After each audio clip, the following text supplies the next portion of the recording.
no, a technical difficulty. Good evening, everybody, and thanks so much for tuning in this evening.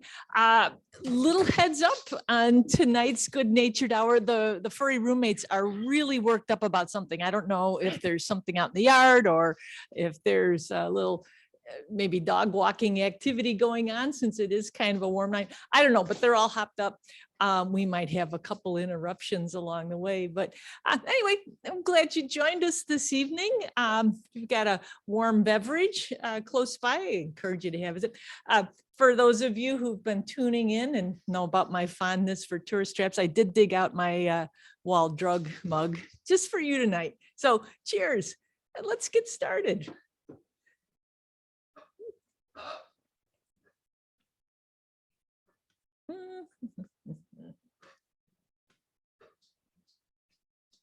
Nope, that's not the right one. Let's try it again. All right, there we go. Tonight's Good Natured Hour.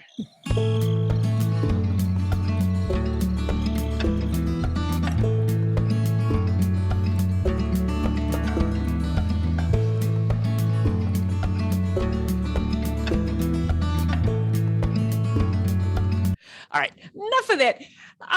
If you had a chance to read last week's column, or even if you didn't, we're going to start off with the topic du jour or du week, which was and is Northern Cardinals.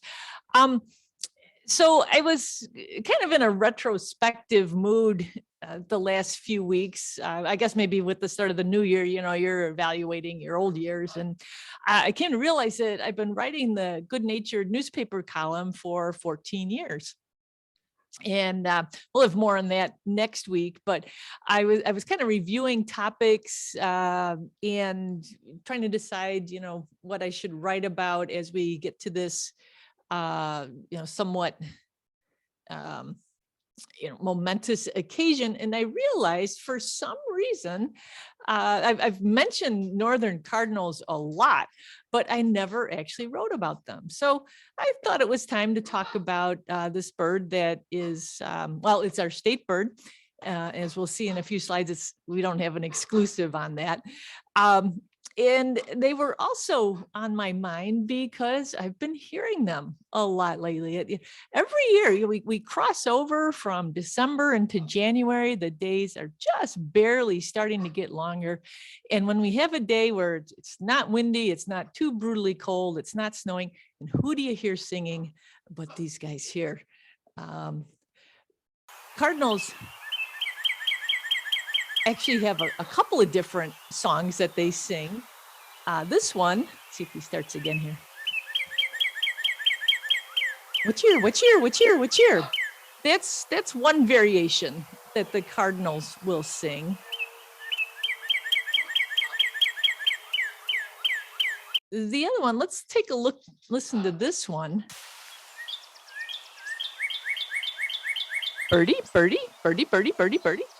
Now that's the human words that you can choose to apply to this song. Now, if we wanted to take a different approach to that and apply human words that also apply the cardinal meaning, what we'd be saying would be, hey, you get out of here. This is mine. Back off. This is mine. Go away. This is mine.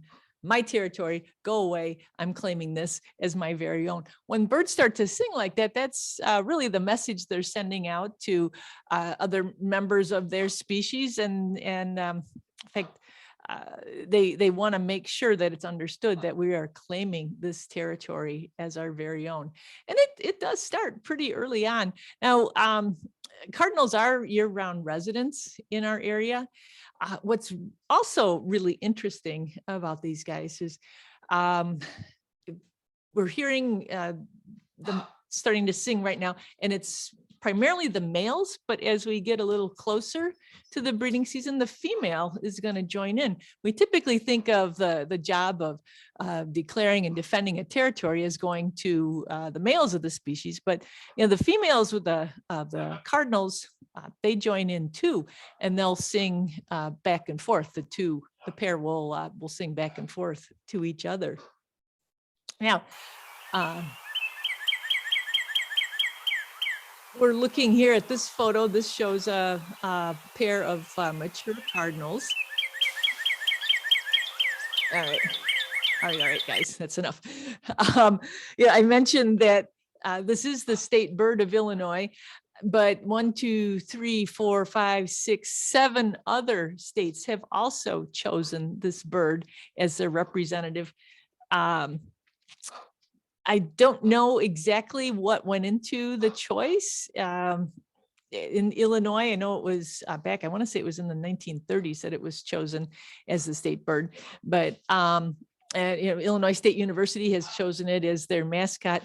I got kind of into the state bird thing. I was curious about all the states that had unique state birds. Minnesota's is the common loon. I also looked up Oklahoma's, which is the scissor-tailed flycatcher. Some good trivia for you. Let's get back to cardinals, though. This was a bird. Years ago, I was on a field trip up to the Colored Sands Forest Preserve and Bird Banding Lab, which is up in Winnebago County, and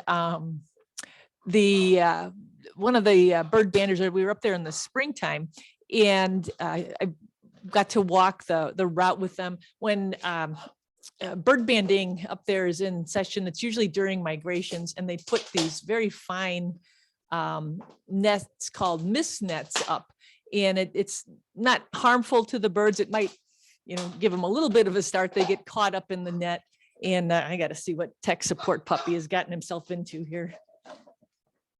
I don't know if you guys could hear that. He's crunching on something. Anyway, we were walking along up at the forest preserve, and here's this male cardinal caught in the mist net. And at that time, this is probably a little over 20 years ago. I knew the full name of the bird was northern cardinal, but I didn't, and I knew it was our state bird. That's about all I knew. And he told me the story about how this bird was at one time a southern species, and how over the last 100 years or so, it has expanded its range. Back in the 1880s, it was really considered rather rare to be found north of the Ohio River Valley. But as people started to expand their range and built cities and towns and cleared areas, created a lot of edge habitat, there was a lot of very favorable habitat that was created for this bird. Cardinals sort of like to have access to trees. They don't tend to nest terribly high up in the trees, but as people were moving around, moving into neighborhoods, creating neighborhoods, the birds were moving right along with them. So as we got into the 1900s, say 1910, 1920, we started seeing more and more cardinals advancing northward. By the 1920s, they were known around the Great Lakes. They also continued their expansion westward. And I got this toy away from him. Then they appear to still be expanding their range today.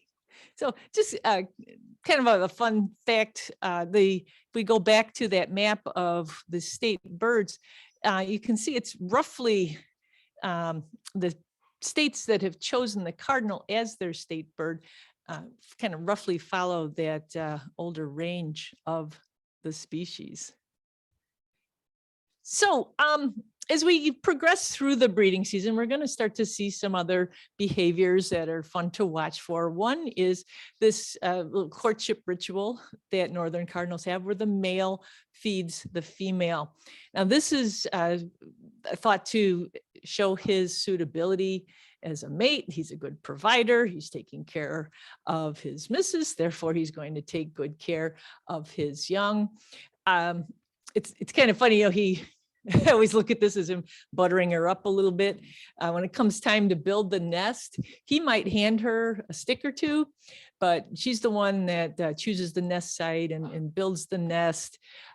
She'll lay the eggs. She mostly will incubate the eggs. He might take a turn from, periodically. He will, though, step back into the picture and be very helpful when it's time to feed the young. And when we get to that stage, we might see something like this. And I tell you, at first glance, you might think, uh-oh, is he stepping out on her?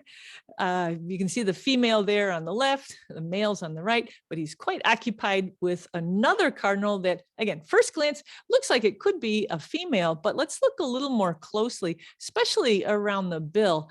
Young cardinals, fledglings, have similar coloring to the female. Their behaviors, though, they're very young acting at this stage.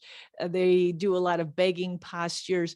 And then that dark bill, look at on the left there, the female's bill is an orangish color. That's the color of the mature bird.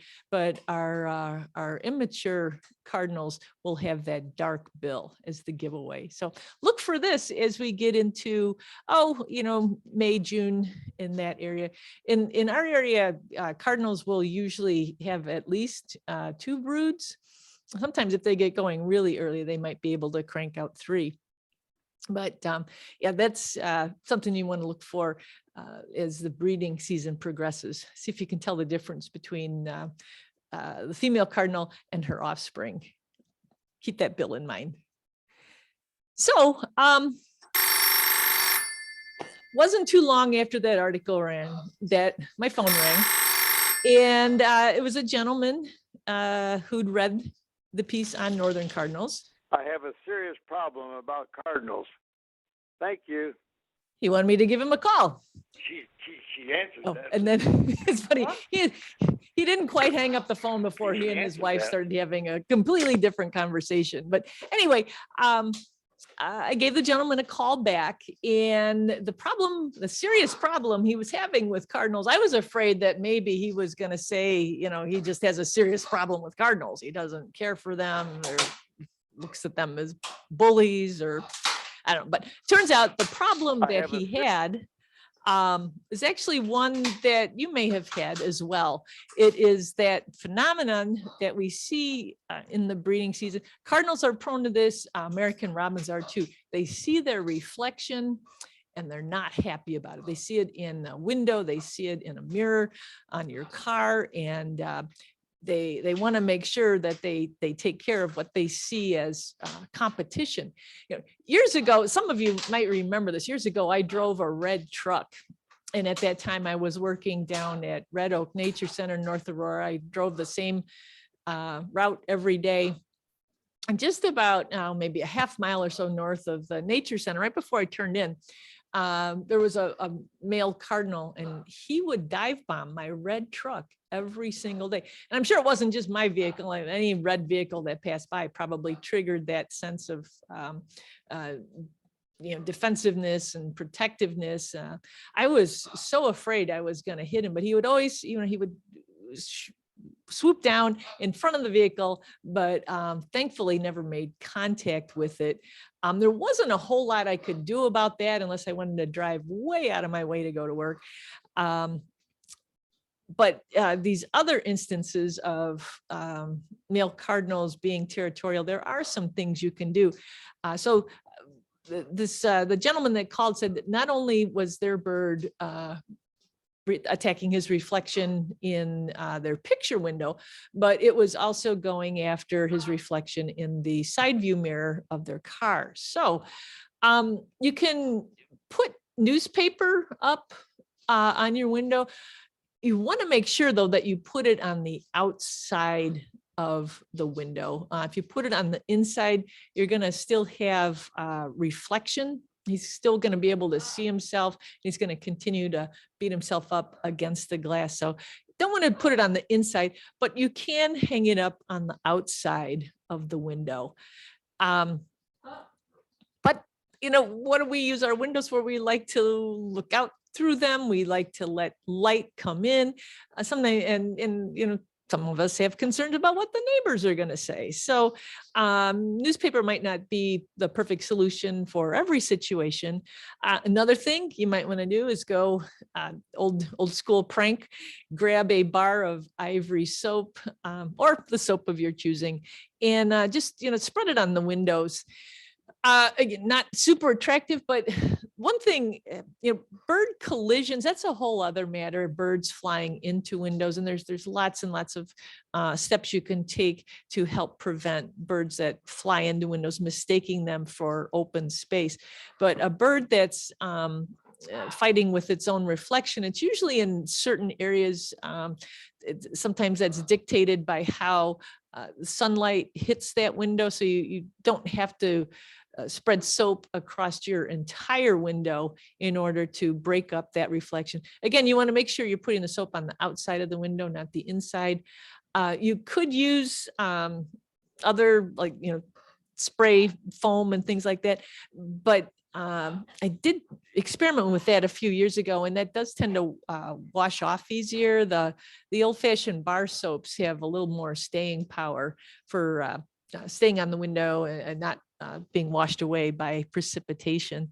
Now, in doing a little bit of research on how to put soap on your window, I came across some suggestions here. This is from the Tucson Audubon Society. If you really want to get into artistic displays while also making life easier on your local birds, you can draw a big old sunflower where he thinks he's seeing his reflection, or maybe make some fish. I don't know what all they had here in their designs, but you could take a cue from them and add some artistic flair with your soap. Now, as far as the side view mirrors go, this is a problem. In fact, we even had this occur within the park district, not with a northern cardinal, but with a sandhill crane. He went after one of our coworkers' rear view mirrors, determined to take out that bird in the reflection. A sandhill crane can do quite a bit of damage, and did do quite a bit of damage to that side view mirror. A cardinal, really, there's more of a danger of the bird hurting itself. And they might make the mirror kind of messy, but if you want to prevent that, a simple solution is to just tie a bag when you're not driving the car. Make sure you take it off when it's time to leave, because safety first. Protect yourself while you're on the road. Protect the bird when the car is parked. All right, let's move on to our next topic. Last Saturday, we did a program over at Creek Bend Nature Center, winter wildlife tracking. It's something that we do, I would say, every other year. So we start off with an indoor portion where we go over some slides about how to, what signs to look for when you're out looking for animals. And then we go out and see what sort of signs we can find. Well, class took, I think we met for about 2 hours, and then people went on their merry ways. And so my choices were either go home and vacuum, go home and do laundry, or stay outside and look for more signs.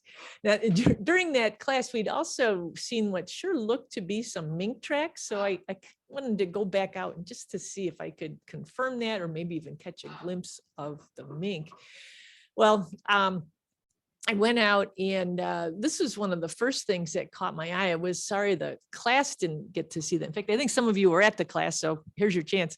What we're looking at here is a couple of goldenrod gulls. In fact, it's the double gull. There were two separate instances of goldenrod gull flies laying eggs on the stem last summer, made two separate galls, and they were both dug into by a bird.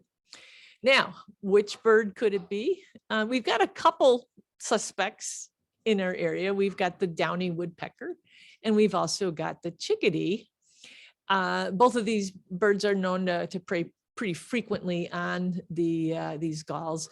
What they're after is inside here, there's this little larva that is encased by the food that it eats, which is the tissue of the goldenrod plant that's formed when the egg is laid. But it's a protein pack. Actually, there's a lot of fat in these larvae too, so it's worth the effort to peck them open and get that larva out. Was it a downy woodpecker or was it a chickadee? I'm not entirely sure. I'm kind of leaning towards downy just because of the neatness of the hole. Chickadees have a little bit broader, more of a wedge-shaped bill. It's a shorter bill. They tend to peck around, as you can see on this shot here. So can't say 100% for certain, but I would kind of lean towards the downy who was going after this delicious treat. Something I have never seen. I had to do an image search and use a stock photo to show you this, but someday I want to see one of these things in the wild next summer. This is the goldenrod gall fly. I wonder if there's been some enhancements or if it's really this colorful. I don't know. A book that I have where I read about the life cycle of the gall fly. It's all black and white drawings. So I can't say for sure whether this is exactly what it looks like, but this is blown up, probably 100 times. These are teeny tiny. They're not quite as big as a housefly is the size that we're talking of the goldenrod gall fly, but that was one kind of cool story. It also reminded me, I don't know if we've reviewed recently how to tell a downy from a hairy woodpecker. They're very similar in markings. The males are the ones that have the red dot on the back. The females, same size and shape. They're just lacking that red dot. Well, the easiest way I know to tell the difference is to look at the bills. The bill of the downy woodpecker, you can see it's about half the size of the head, whereas that long bill, if you look at the ratio, the size ratio of the bill to the size of the head, you can see how very much larger the bill is on the hairy woodpecker. It's also a larger bird, but if you've looked at birds out in the field, size can be really difficult to tell. I've always wanted to have, and I think I saw it one time, but of course I wasn't quick enough with a camera, but I would love to sometime get a photo of these two species feeding on, say, a block of suet or something where they can be lined up side by side. But if you're fast enough or you have a good enough angle, you can also look at the markings on the tail. You can barely see it here on the left of the downy woodpecker. It's tail feathers. There's some, it's a spotted pattern, whereas on the hairy woodpecker here on the right, the tail feathers have no spots. It's just white feathers and black feathers.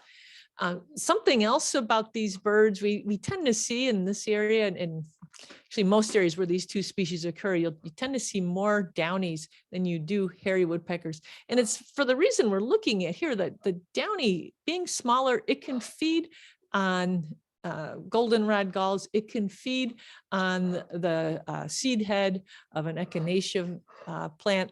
It has a much broader area that it can use for feeding. It can also feed in the trees. It can also grab they pound open an acorn or another type of nut. Whereas the hairy woodpecker, being larger, its habitat is restricted more to woodlands. Its bulkier body, if it lands on a plant stem, it's going to pull that plant stem down. It's not going to be able to land as gracefully or make as much use of that those herbaceous plants as the downy woodpecker can. So downy has more access to or better able to make use of some of those other herbaceous plants, whereas hairies are mostly birds of the woodland. So with that, let's look at another story. I was looking at all these tracks. This is Fearson Creek, and on the right-hand side is where I was standing, the left-hand side is the peninsula. This is right where the creek takes a bend, hence the name Creek Bend Nature Center. I was looking at all these tracks and I was noticing the square pattern, which would indicate that squirrels were going back and forth. Now, that peninsula area that would be up at the top of the photo, there's a lot of walnut trees there. And so probably a lot of walnuts, a lot of food, so a lot of traffic back and forth. It's a great example of animals taking advantage of the frozen creek there. Probably saves them a lot of time getting to and from where their food caches are. Now, as I mentioned, we thought we saw some traces of mink in the area.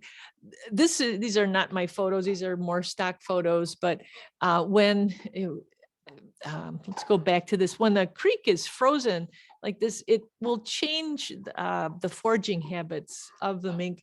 Mink, by the way, are very common along our waterways. And when the water's not frozen, they'll be looking for things like frogs and crayfish. But they also will feed on animals like mice and voles. In fact, mink are really, really good at what they do. Members of the weasel family, they're excellent hunters, very quick. They are one of the animals that is known to actually kill more than they can eat. They will form food caches, but a lot of times they they capture so much food and cache it away that a lot of it ends up going to waste. But we thought we saw during the class some evidence of a mink that was going and looking down some of the vole tunnels that we were coming across as we were walking along. So I thought it might be good to head down to the creek itself. This wasn't something that would have been safe to do with the group, and wasn't 100% safe for me to be doing it, but I was kind of listening. The ice was solid enough. I was able to walk and amazingly enough, not fall in. But I saw this, if we look at this photo, you can see down at the bottom, there's a square squirrel track. And up towards the top of the photo, there's another square squirrel track. And then right in the middle, there's another animal sign. And I thought, oh gosh, did the squirrel stop and leave that sign? And then I looked, and it looked as though there were other little footprints leading up to that sign. Certainly the tiny footprint-like tracks there, whatever would make tracks of that size couldn't possibly make a scat of that size, but it was curious enough that I had to go in for another look. So got out the Blistex, looked at the size and the composition of the scat. Now, yeah, it could be from a squirrel. It's a little big. They usually don't make that big of a deposit at one time. Maybe one that looks like it's 4 different beans. One bean would be about the size that you expect to leave a squirrel in one place. But then I took in the bigger picture, and I realized what looked like small tracks leading up to the scat was actually the scat having rolled off of this rock that's here on the left. And when I looked up at the top of the rock, well, there's the rest of it. So along our local waterways, seeing scat on a rock by the water is actually fairly common. And there's 2 animals that do it. One is a mink, and the other, well, I'll show you, because this isn't mink scat. Mink being carnivores, being predatory, they produce a scat that's very twisty. It's got what I like to call the Dairy Queen swirl on one end, a little curlicue. This you could see has blunter edges. And if we zoom in and we look at the composition, we see that it's all plant material, which would identify it as the work of, yes, this creature on the right, the muskrat. So We know this is a muskrat and not a beaver by the tail. A little hard to see in this picture, but muskrats have a tail that is compressed vertically. So it, in fact, they swing it back and forth in the water to propel themselves forward.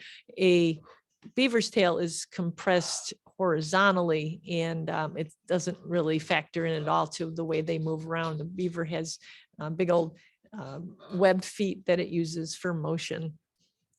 So another cool fact, and you can just barely see it in the remains here. This is a dried muskrat scat that probably dates back to before the creek froze, so maybe November even, or early December.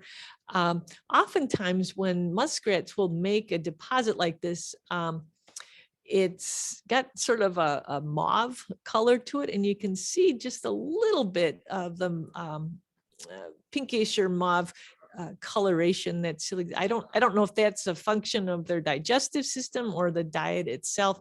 This one had faded quite a bit. It was quite dry, but it was the sign of that there are muskrats nearby their creek bend. So this was just kind of a funny, we put this on a couple of weeks ago. I was sorely tempted to give this person a call on Facebook Marketplace because I really felt that I could make good use of a box of goose heads. But when I went back to look up the ad, it was gone. So I'm assuming all the goose heads got a good home. What did I find though by that same seller? Decoys with no heads. So I don't know what's going on. This is all, I'm guessing it's either there's somebody's clearing out a shed, or maybe it's an estate sale or something. This is all taking place in Glen Ellen. But if you, like me, were interested in the heads and we didn't act closely or fast enough on that, take a close look at this. There are headless decoys also available. Let me know if you want the contact info. So, this is a bird that I've been it's come up in conversation actually several times over the past few weeks. I've seen some flocks at a distance. I have to admit, cedar waxwings are one of my favorite birds.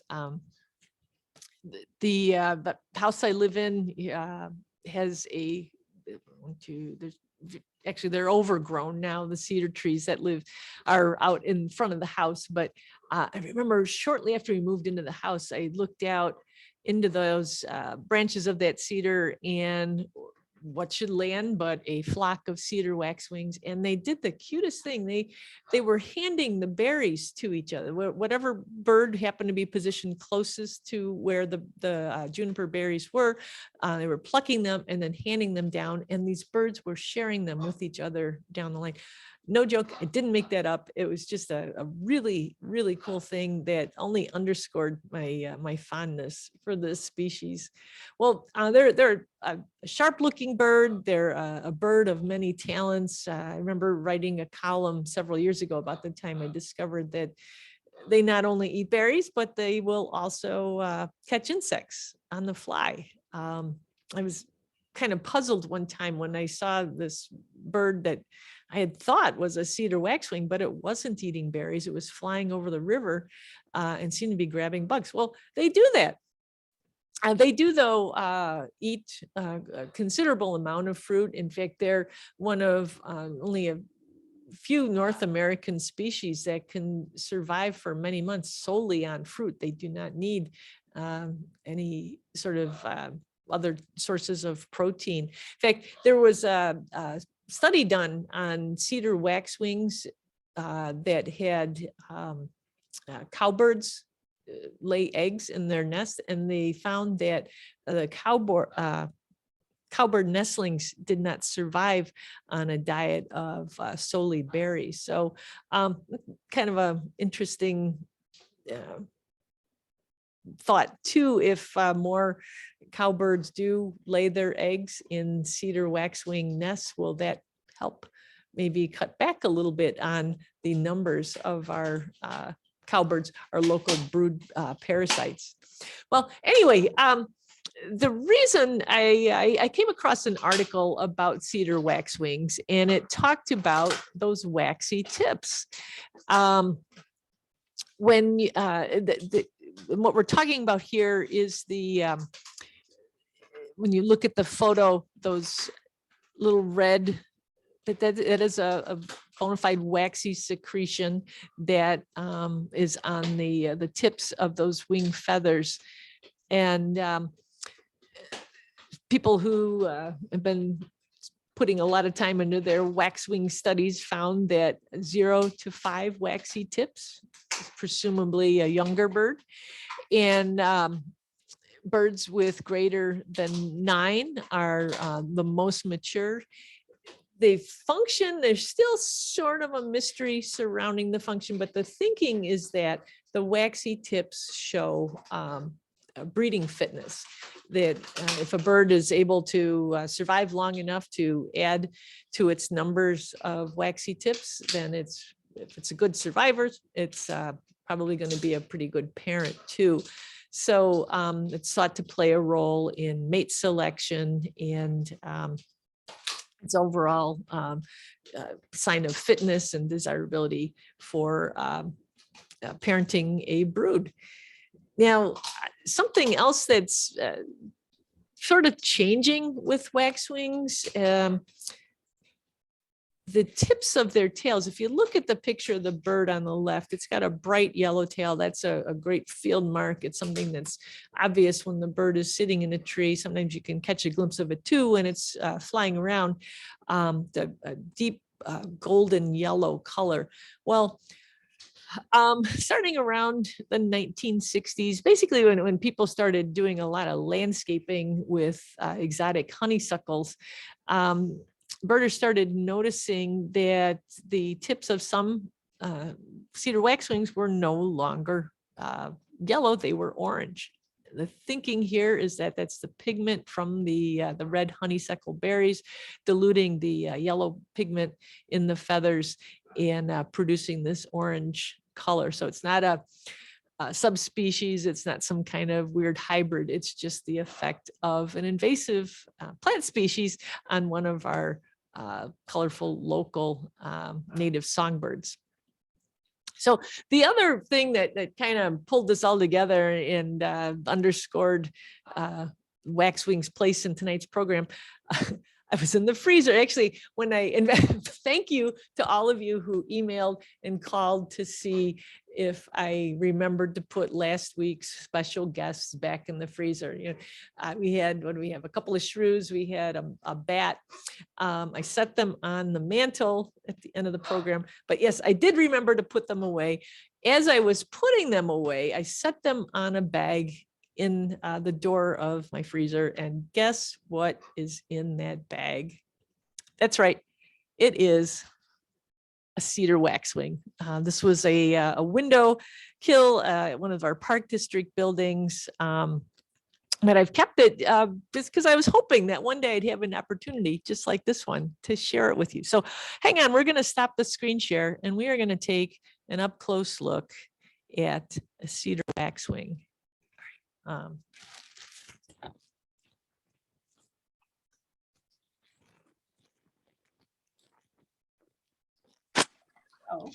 Pam, it's Diane. When you talked about the less than 5 and more than 9, are you talking about those little red waxy things? Or I am. Yes, Diane. Okay. Thank you. At first I was thinking we were talking about the tail wings. Oh yeah, you know, I'm sorry. I'm a little distracted here with the furry roommates. They're just having a big Okay, so you're talking about those little red areas. Yes, I'm talking about the redders. I'm going to try to stand up here and share this in front of the camera. So let's see if I hold this up in such a fashion. So here are the primary wing feathers here. These are the longer ones. This is what allows the bird to fly.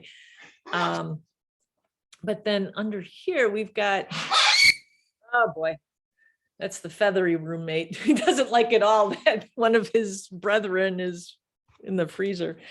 All right, so let me hold this up here so we can see better those waxy, and it really is just on the tip. It's a long time ago, before more recent studies had occurred, people thought that maybe those maybe they helped save wear and tear on the tips of the wings, but it's really the primary flight feathers here that take the brunt of the wear and tear. So the thinking again is that this plays a role in mate selection and indicating a bird's fitness and or age and longevity. I suppose maybe another aspect of this is if there's a lot of waxiness, maybe the bird is really maybe too old to be considered a good mate. But let's see here. We've got 1, 2, 3. Able to see those 3, 4, 5, 6. This bird has 7 waxy tips on its wings. There we go. Pretty cool, huh? It is. These are just gorgeous birds. I'm gonna hold it here so you can see. So they've got a black mask. The crest here is somewhat laid down from being in the freezer so long, but they do have a little crest. Sometimes when people see these birds, they think that it's maybe a female cardinal, but in the black mask and the black bill, this bird does not have an orange tip on the tail. It has the true to species yellow color. And yeah, it was a sad day. One of my coworkers said they'd heard a thump and they asked me to go out and bury this bird. And I said, well, I will collect it. And added it to our salvage permit list for that year. And it's now part of our education animals. It's one that doesn't require a lot of maintenance. It just needs a little space in the freezer.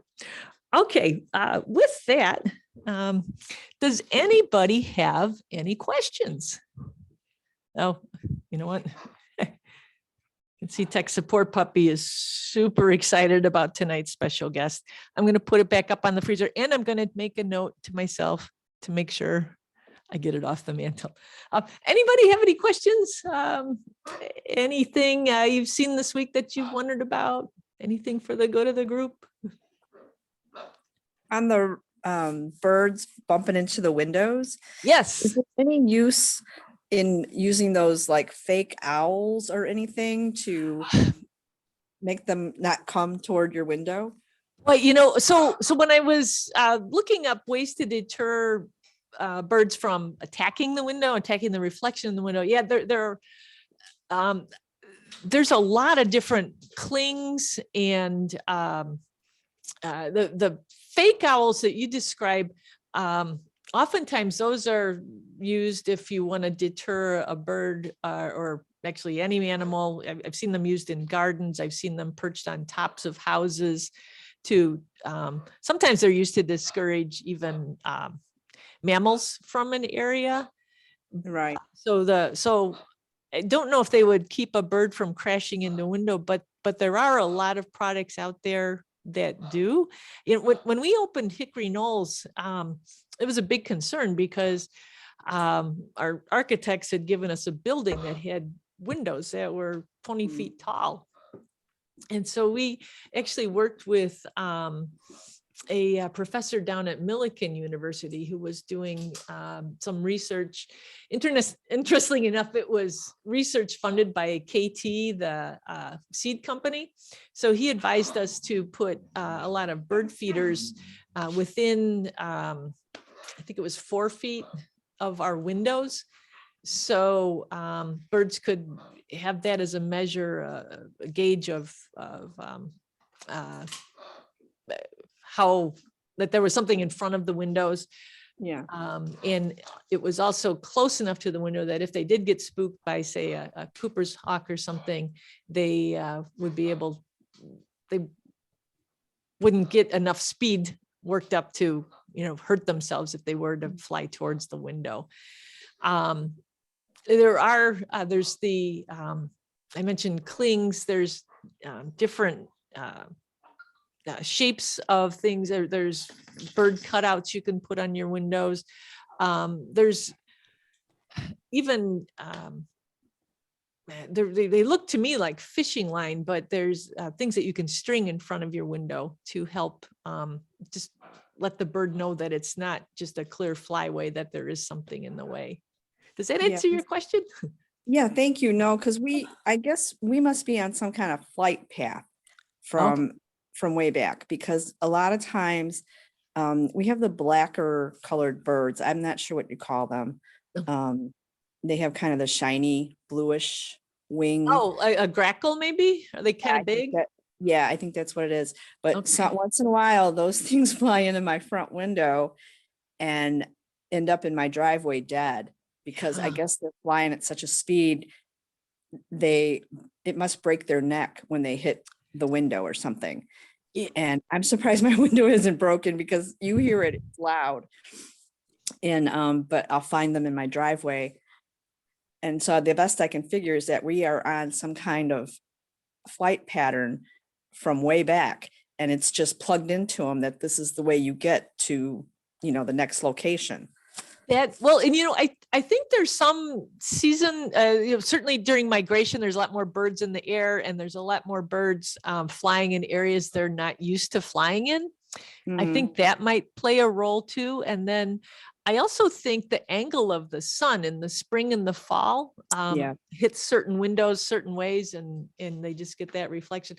One of the best things you can do is not wash your windows. I know, again, why do we have windows? So we can look out them. But if you let them get a little dirty, that reflective quality it's not gonna be as attractive to them. And yeah, because they're flying straight into my window. I don't think it's to fight another bird. I think they think that they can just go right through it. But my windows aren't that clean. So. Well, and too, I think too that the way the light hits it does play a role in it. There's so many things that animals are attuned to that we're just sort of immune to. Spring and fall, like springtime is when our frogs, our male frogs, will call to attract a mate. Well, sometimes they do it in the fall too, because the conditions are similar. The day length is about the same, and the temperatures are about the same. And I think too, the angle of the sun is about the same.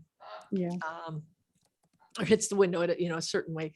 But yeah, soap on the window too. And it doesn't have to be, you don't have to completely obliterate the window, but even just drawing lines with a bar of soap can help break up that reflection and keep the birds from crashing.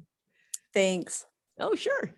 Hey, Pam, we've had actually some success with hanging old DVDs and CDs in front of the window, because we have dining room and living room where we could see through, and also we have a little stained glass window, and it reflects back to them, and that we've had so many fewer crashes when we've had those things that reflect back, so that they don't think that that's a clear flyway. So I don't know, it's worked. Okay, it's worked a little bit, because we have way fewer birds doing that now.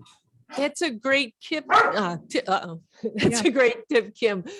Thanks for sharing that. And those DVDs, I've heard people CDs. I've heard people that hang them up if they've got a problem with a woodpecker knocking on their siding too. If you hang a few of those up, anything that's going to create motion and reflection can be a deterrent. And yeah, if it saves a life, I'm all for it. Plus they look kind of cool too. There's a lot of worse things you can be hanging up. Let's see. Oh, we got a couple of chats here. Meg said our Waxwings common. You know what, Meg? They're not considered uncommon, but they do tend to hang out in certain areas. I know it's always a thrill. Like I said, they're one of my favorite. They are actually I think they're my spirit bird. I remember reading an old account of them, and they were described as displaying the trait crapulence, which means to eat and drink to excess. And I thought, boy, I've been known to do that on occasion. This is a bird that speaks to me on a number of levels. So I'm always excited when I see them, but I don't see them all the time. This time of year, they are flocking and they're going from food source to food source. So if you've got something, like I see Diane had commented that she's got a service berry. So any kind of food source like that in the winter time, especially crab apples, juniper or cedar, they will take advantage of that. And then let's see. Oh, then Diane also commented that she had some at her house, and her daughter in Shorewood, Wisconsin had a flock of 20 to 30. Do they migrate? You know, I don't know that they migrate. I'd have to double check in the book, but my understanding is that they're around here year round, but the flock will move looking for food sources. And since there's maybe a couple dozen birds in a flock, they need a food source that's going to be able to feed everybody. So they'll move around, and they might have to fly a distance before they find something suitable. So I would say they move in relation to food, but I wouldn't really call it a migration, if that answers your question. Oh, Ralph and Ann. We had a hawk fly into our garage door chasing a mourning dove, tried to fly out the people door in the back with the dove in its talons. It flew into the glass, dropped the dove, flew back out. The dove was dead, and we had the perfect hawk silhouette in the dust. That's so cool. And that is something I actually took a picture of a hawk silhouette. Gosh, where was I? And it was kind of hard to get the lighting right to get the dust. I don't know if it's birds a lot of times have just a dust that they use is from their down that they use to condition their feathers with. But that must have been really cool to see. Did it come back for the dove, or did it just figure this is not for me? Maybe it just wanted to recoup as best it could. Maybe it got another dove somewhere else, but cool story. And then let's see, we had another couple questions about cardinals here. Greg and Kelly, cardinals in their expanding range, they aren't really considered invasive, are they? If not, why not? I think I don't think they're considered invasive. I think they're just they're not present in such numbers that they're displacing anything. I don't know that they've caused any harm in their range expansion.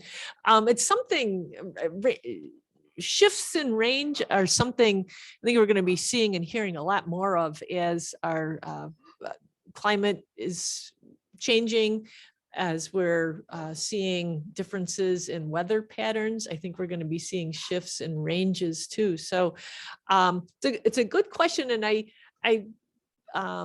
would say that, was there a bird that disappeared as humans moved in? Absolutely. I think there were a lot of different species that shifted out because they didn't want to be that close to humans. And cardinals, though, found that as noisy and obnoxious as we are, that we do offer them several benefits. So I would say invasive, no, but I would say opportunistic, maybe, taking advantage of the opportunities that we've given them. Definitely. And then Kay, have you heard of any northern cardinals not having a crest? Cardinals are one of a few birds that will sometimes present as they're this is something we don't usually see at this time of year, but usually as we get towards the end of the breeding season or the end of summer, we'll see birds that have no feathers on their head. I've heard them called helmet heads. Because their head looks kind of leathery, like those old aviator helmets, from the biplane days. That is sometimes it's just an individual's. They're just having a bad molt. Sometimes mites are involved, but it's not considered to be something that is a lasting condition. The feathers do come back, but when birds molt, sometimes they just the cardinals don't molt. A bird isn't supposed to lose all its feathers at once. It's supposed to be sequential, and they're for the most part supposed to stay feathered. But we do see leatherhead cardinals come late summer. Does that answer your question, Kay? That's the only time I've seen them without crests, is when they're without feathers. But I suppose if there's a squabble between birds, that seems like, because they do attack their reflections, the birds, the males probably go after each other too, and they might lose some feathers as a result of that. But those are the only instances I can think of where that might happen. Hope that answers your question. Looks like we got one more. Thanks. Does that make sense, Kay? Yeah, perfect sense. Yeah, I figured there was some sort of reason, and of course Pam would know. Well, Pam can make some up. Well, let's see. Ian chimed in that it left the dove. This is the hawk that grabbed the dove and crashed at your garage. We put it in the yard and it disappeared after a short time. All right. Well, that yeah, doves are. In fact, that's something I had a question from a reader a couple of weeks ago. What animal will kill a dove and leave a big pile of feathers? That is usually the sign of a hawk. And in this area, our number one predator of birds like that is the Cooper's hawk. And they will pluck and pluck and pluck. That's actually one of the reasons when you find a pellet, which is a compacted mass of feathers and bones. Owls, of course, are widely known for their ability to produce pellets, but hawks will produce pellets, crows produce pellets, gulls produce pellets. Anytime a bird takes in roughage that it can't digest, it can cough up a pellet. Well, a hawk pellet, though, they tend to not produce them as frequently, and they tend to be smaller, even if it's a larger hawk, just because of that habit of plucking their prey, or pulling the fur off of their prey if it happens to be a mammal, before they swallow it down. Now, something like red-tailed hawk won't pluck a vole or a mouse; they'll swallow it down. But if they're working on a rabbit or something, you'll see that they pluck the fur away before they feed on it. Well, there's a tangent we hadn't counted on. Anyway, does anybody else have anything they'd care to share with the group this evening? If not, I really appreciate your tuning in tonight and your patience as I put up with the furry roommates having their own private conversations, as well as whatever that toy was that they destroyed. Appreciate you spending some time here and putting a cap on your Tuesday evening. Hopefully we'll see you back again next week. Take care, everybody. Thank you, Pam. Have a good natured rest of your week. Thanks, Pam. Thanks, Bye-bye. Pam. Thank you, Pam. Pam. Thank you. Have a Thanks, good Pam. night. Have a good one.